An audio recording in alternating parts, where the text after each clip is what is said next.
এটি হলো জর্ডান।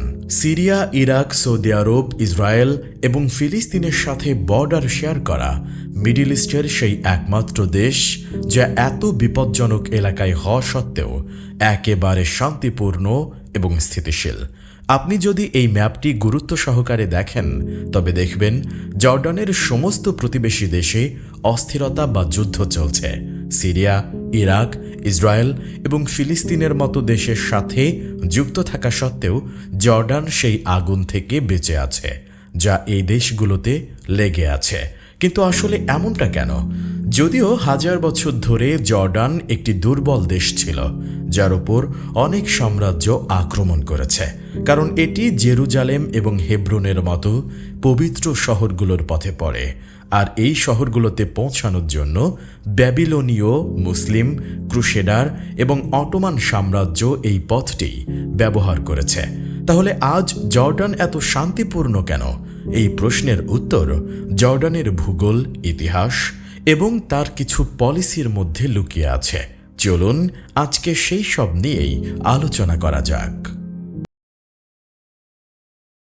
প্রথমে আমরা জর্ডানের ভূগোল বুঝি। জর্ডানের ৭৫% এলাকা মরুভূমি এবং এটি মিডল ইস্টের অন্যতম শুষ্ক দেশ, যেখানে সারা বছরে ২৪৫ মিলিমিটারের কম বৃষ্টি হয়। জর্ডানের মাত্র ১২% জমি চাষের জন্য যোগ্য এবং এ কারণেই এর ৭০% খাবার বাইরে থেকে আমদানি করতে হয়। জর্ডানের ৯০% মানুষ এই ১২% জমিতে বাস করে এবং বাকি এলাকা প্রায় খালি। প্রাকৃতিক সম্পদের ক্ষেত্রেও জর্ডান খুব একটা ভাগ্যবান নয়। যেখানে পুরো মিডল ইস্ট তেল এবং গ্যাসে ভরা, সেখানে জর্ডানে মাত্র একটি গ্যাস ক্ষেত্র আছে যা দিয়ে মাত্র একটি পাওয়ার প্ল্যান্ট চলে। বাকি সব শক্তি বাইরে থেকে আমদানি করতে হয়।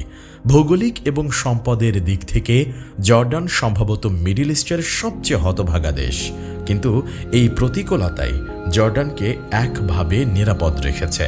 কারণ যেখানে কোনো সম্পদ নেই সেখানে গ্লোবাল সুপার পাওয়াররা কেন সরাসরি বা পরোক্ষভাবে জড়াবে, যেমনটা সিরিয়া বা ইরাকে হচ্ছে?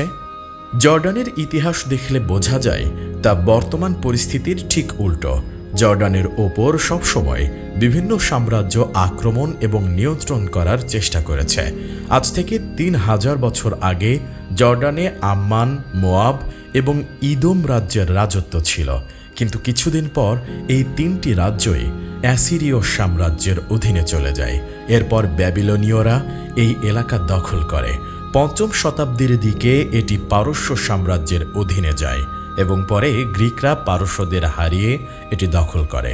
গ্রিকদের পর রোমানরা আসে এবং তারা এখানকার সংস্কৃতি ও প্রশাসনিক ব্যবস্থা বদলে দেয়। ৬ষ্ঠ শতাব্দীর শেষ পর্যন্ত রোমান এবং পারস্যদের মধ্যে এই এলাকার নিয়ন্ত্রণের জন্য অনেক যুদ্ধ হয়। অবশেষে ৬৩৬ খ্রিস্টাব্দে মুসলমানরা উভয় সাম্রাজ্যকে হারিয়ে এটি নিজেদের নিয়ন্ত্রণে নেয়। পরবর্তী ৪০০ বছর এটি মুসলিমদের অধীনে ছিল। ১১শ শতাব্দীতে ক্রুসেডাররা এটি দখল করে।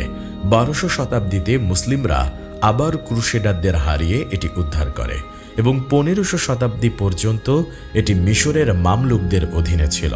ফাইনালি ১৬শ শতাব্দীতে এটি অটোমান বা ওসমানীয় সাম্রাজ্যের অধীনে যায় এবং ২০শ শতাব্দী পর্যন্ত সেখানেই ছিল। তবে অটোমানদের সময় একটি সমস্যা ছিল যে এই এলাকার ওপর তাদের বিশেষ ফোকাস ছিল না, কারণ জেরুজালেম যাওয়ার পথ ছাড়া তাদের কাছে এই এলাকা প্রায় মূল্যহীন ছিল। কোনো কৃষি বা বড় সমুদ্র না থাকায় অটোমানরা এখানে কোনো উন্নয়ন করেনি, যার ফলে স্থানীয়দের মধ্যে ক্ষোভ ছিল। তারা ১৯০০, ১৯০৫ এবং ১৯১০ সালে বিদ্রোহ করার চেষ্টা করে, যা অটোমানরা কঠোরভাবে দমন করে।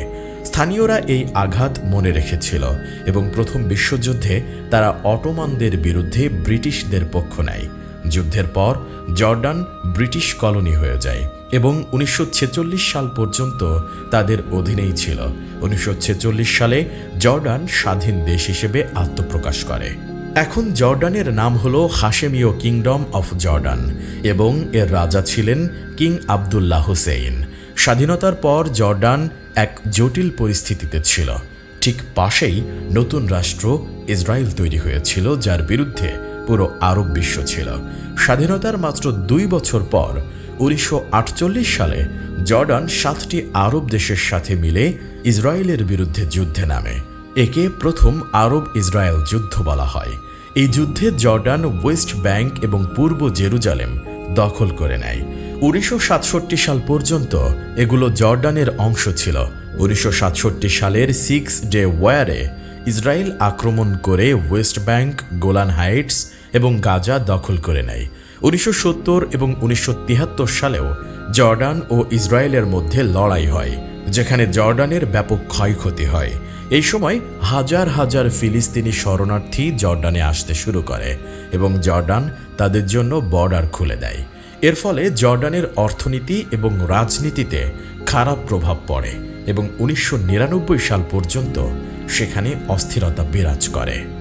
এখন প্রশ্ন হলো, 1999 সালের পর এমন কি হলো যে জর্ডান আজ এত স্থিতিশীল? 1999 সালে জর্ডানের তৎকালীন রাজা খুব অসুস্থ ছিলেন এবং তিনি কিং আবদুল্লাহ দ্বিতীয়কে তার উত্তরসূরি করেন। কিং আবদুল্লাহ দ্বিতীয় এসেই ব্যাপক পরিবর্তন আনেন। তিনি জনগণের নিরাপত্তা ও কল্যাণকে সর্বোচ্চ অগ্রাধিকার দেন। এ কারণেই বৃষ্টি না হওয়া সত্ত্বেও আজ 99% জর্ডানীয় বিশুদ্ধ পানি পায়। জর্ডানের হিউম্যান ডেভেলপমেন্ট ইন্ডেক্স 0.74, যা তার অনেক প্রতিবেশীর চেয়ে বেশি। যেহেতু জর্ডানের সমৃদ্ধ ইতিহাস আছে, তাই সেখানে অনেক ঐতিহাসিক স্থান রয়েছে যেগুলোর মাধ্যমে কিং আবদুল্লাহ পর্যটন বা ট্যুরিজম প্রমোট করতে শুরু করেন। জর্ডানের পেত্রা শহর বিশ্বের 7ম আশ্চর্যের অন্যতম। আজ লক্ষ লক্ষ মানুষ ইউরোপ ও আমেরিকা থেকে শুধু ট্যুরিজমের জন্য জর্ডানে আসে। সিরিয়া বা ইরাকেও এমন ঐতিহাসিক স্থান আছে, কিন্তু মানুষ সেখানে যায় না কেন? এর উত্তর হলো নিরাপত্তা। যুদ্ধের মাঝে ঘেরা এই অঞ্চলে নিরাপত্তা নিশ্চিত করার জন্য কিং আবদুল্লাহ এসেই ইসরায়েলের সাথে শান্তি চুক্তি স্বাক্ষর করেন।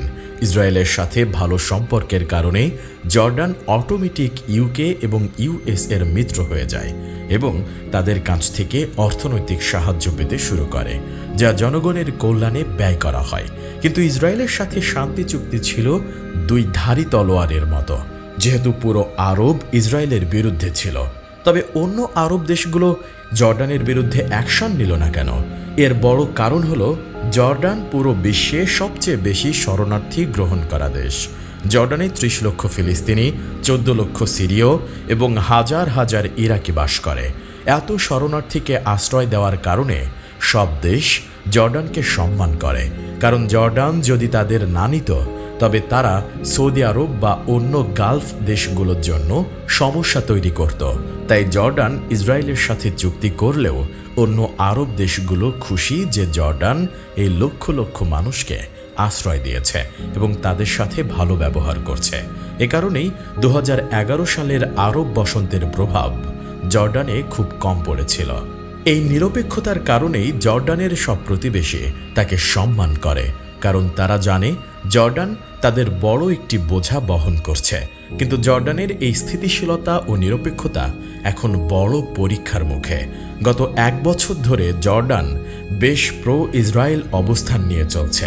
গাজা যুদ্ধের হলেও জর্ডান একবারও গাজার ফিলিস্তিনিদের নিজেদের দেশে আসার অফার দেয়নি, যা জর্ডানের অতীত রেকর্ড অনুযায়ী বেশ অদ্ভুত। একইভাবে সম্প্রতি যখন ইরান ইসরায়েলের ওপর মিসাইল অ্যাটাক করল, তখন জর্ডান তাদের এয়ার স্পেস ব্যবহার করে অনেক মিসাইল ইন্টারসেপ্ট ধ্বংস করেছে। এই খবরগুলো ফিলিস্তিনি এবং ইরানিদের মধ্যে নেতিবাচক প্রভাব ফেলেছে। জর্ডানের সেই নিরপেক্ষ দেশের ইমেজ মারাত্মকভাবে ক্ষতিগ্রস্ত হয়েছে। জর্ডানে থাকা ফিলিস্তিনি এবং ইরান উভয়েই জর্ডানের ওপর খুব রাগান্বিত। খবর আসছে যে জর্ডানে থাকা ফিলিস্তিনিরা রাজতন্ত্রের বিরুদ্ধে বিদ্রোহ করতে পারে এবং এতে জর্ডান সরকার চিন্তিত। জর্ডান আসলে সিরিয়াতে ইরানের ক্রমবর্ধমান প্রভাবে শঙ্কিত। কিং আবদুল্লাহ ইরানকে সিরিয়া যুদ্ধের বড় অপরাধী মনে করেন। এ কারণেই জর্ডানকে লক্ষ লক্ষ সিরীয়কে আশ্রয় দিতে হয়েছে এবং তাদের উত্তর সীমান্ত অনিরাপদ হয়ে গেছে, কারণ বিভিন্ন গ্রুপ এই বর্ডার দিয়ে অস্ত্র পাচারের চেষ্টা করে।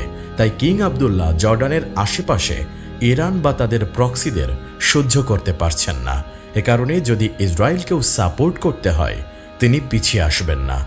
দেখার বিষয় হলো এই দ্রুত পরিবর্তনশীল ভূরাজনীতিতে জর্ডানের ওপর কী প্রভাব পড়ে। মনে হচ্ছে মিডল ইস্টের সবচেয়ে স্থিতিশীল দেশটি এখন কোনো সংঘাতের দিকে এগিয়ে যাচ্ছে। পরবর্তী ভিডিওতে দেখা হবে। আল্লাহ হাফেজ।